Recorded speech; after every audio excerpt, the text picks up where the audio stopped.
சிவா திருச்சிற்றம்பலம். தென்னாடுடைய சிவனை போற்றி, எந்நாட்டவர்க்கும் இறைவா போற்றி. நமச்சிவாய வாழ்க. மேன்பர்கள் அனைவருக்கும் பணிவான வணக்கம். திருமுறை பாடல்கள் சிந்தனை என்ற வகையிலே இன்று நாம் பார்க்க இருப்பது 9ஆம் திருமுறை திருவிசைப்பா. எம்பெருமான் திருமாளிகை தேவர் அருளியது. பண் பஞ்சமம். சிதம்பரத்திலே அருளியிருக்கிறார். அருள்மிகு சிவகாமி அம்மை உடனமர் அருள்மிகு நடராஜ பெருமான் திருவடிகள் போற்றி போற்றி.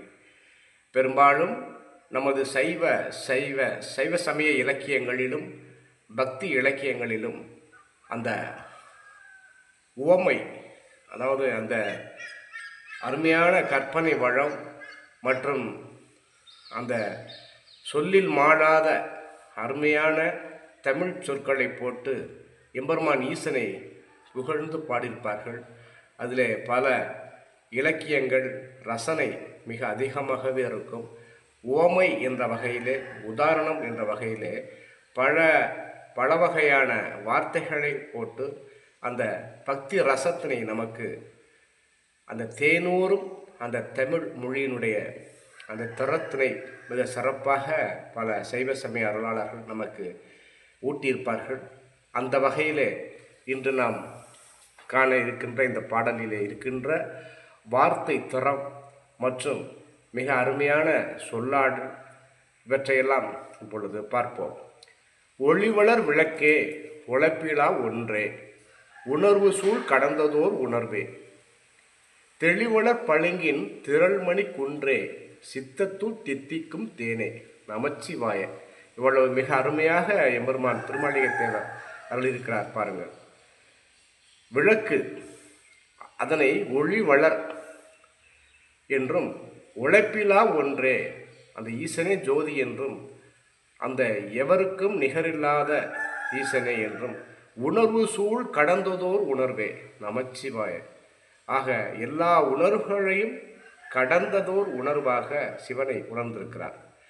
தெளிவளர் பளிங்கின் திரள்மணி குன்றே, சித்தத்துள் தித்திக்கும் தேனே. பளிங்கு திரள்மணி குன்று அப்போ எப்படி ஜொலிக்கிறது என்று அந்த சிவ ஆனந்தத்தை, சிவ அனுபவத்தை அனுபவித்தவராக சித்தத்துள் தித்திக்கும் தேனே என்று குறிப்பிடுகிறார். அடுத்து பாருங்க. அழிவளர் உள்ளத்து ஆனந்த கனியே, அம்பலம் ஆடரங்காக, வெளிவளர் தெய்வ கூத்துகந்தாயை, தொண்டனேன் விளம்புமா விளம்பே. நமச்சிவாய நமச்சிவாய. இவ்வளவு இலக்கிய ரசனை பாருங்கள். அழிவளர் உள்ளத்து ஆனந்த கனியே, அதாவது அளிக்கும் கொடை உள்ளம் கொண்டவர்கள் உள்ளத்திலே ஆனந்த கனியாக எம்பெருமான் ஈசன் வீற்றிருப்பாராம். அம்பலம் ஆடரங்காக, அம்பலத்திலே அந்த தில்லையிலே இடதுகாலை தூக்கி ஆடுகின்ற ஈசன் அப்படி வீற்றிருப்பாராம். வெளிவள தெய்வ கூத்துகந்தாயை, தொண்டனேன் விளம்புமா விளம்பே. இத்தகைய எம்பெருமான ஈசனே, உன்னுடைய அந்த கூத்தினை அதனை உகந்து அடியேன் விளம்பும் வகையிலே விளம்பியிருக்கின்றேன் என்று எம்பெருமான்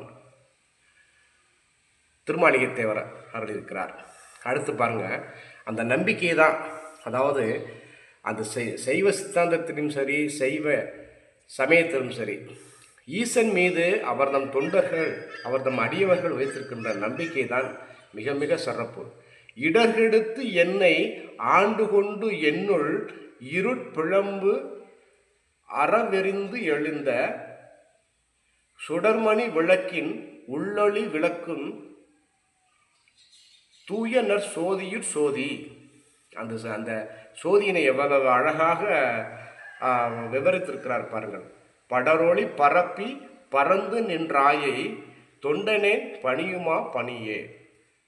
அப்போ இந்த ஒளியாக ஈசன் ஓசை ஒளியெல்லாம் ஆனாய் நீயே என்று எம்பெருமான் நாவுக்கரசர் அருளியதை போன்று இந்த ஒளி படர்ந்து பரப்பி பறந்து நின்றாயை, எப்படி திருவண்ணாமலையிலே ஜோதி ரூபமாக நின்றாரோ அதை போன்று நீ நிற்கின்றாய் என்று, தொண்டனேன் பணியுமா பணியே, உன்னுடைய தொண்டன் அந்த அளவிற்கு உன்னை பணிந்து இதனை குறிப்பிடுகிறேன் என்று கூறுகிறார்.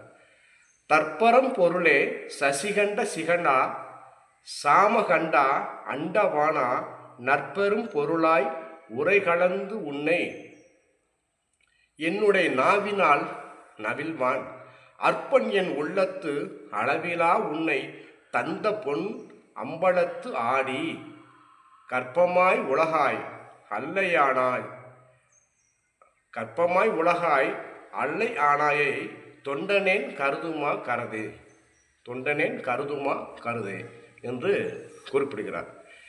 அப்போ அற்பன் என் உள்ளத்து அளவிலா உன்னை அற்பனாகிய அதாவது அந்த அடியார் பெருமக்கள்லாம் எந்த அளவிற்கு தம்மை தாமே ஈசன் முன்னிலையில் தாழ்த்து கொண்டிருக்கிறார்களோ அந்த அளவிற்கு சிவன் அடியார்கள் மத்தியிலே சிவபக்தர்கள் மத்தியிலே உயர்ந்து நிற்கிறார்கள். அந்த அற்பனாகிய எனது உள்ளத்திலே அளவிலாத உன்னை தந்து பொன்னம்பலத்திலே ஆடிக்கொண்டிருக்கின்றாய் என்று குறிப்பிடுகிறார். நமச்சிவாய. அடுத்த பாடல் பாருங்க. பெருமையில் சிறுமை பெண்ணோடு ஆனாய் என் பிறப்பறுத்த பேரொழியே. அந்த நம்பிக்கை தான். பெருமையில் சிறுமை பெண்ணோடு ஆனாய் ஆண் பெண் அழிப்பெற்றியோன் என்று திருவாசகத்தில் வருகிறது. அது போன்று பெருமையில் சிறுமை பெண்ணோடு ஆனாய் என் பிறப்பறுத்த பேரொழியே.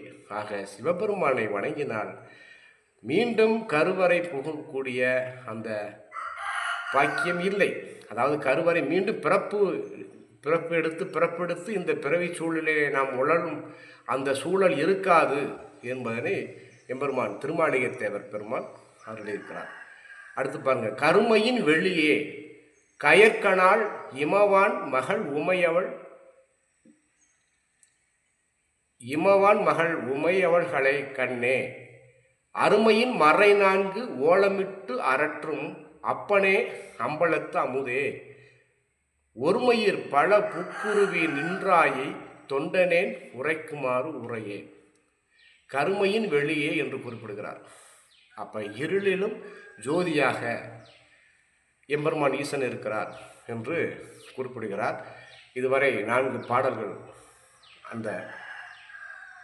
அந்த பாடலிலே மொத்தம் இருக்கின்ற பாடல்களே 4 பாராக்கள் படிக்கப்பட்டிருக்கிறது. அடுத்த பாடலுக்கான பொழிப்புரையினை ஈசன் அருளால் அடுத்த காணொளியிலே பார்ப்போம். தென்னாடுடைய சிவனை போற்றி எந்நாட்டவர்க்கும் இறைவா போற்றி. நமச்சிவாய வாழ்க. திருச்சிற்றம்பலம்.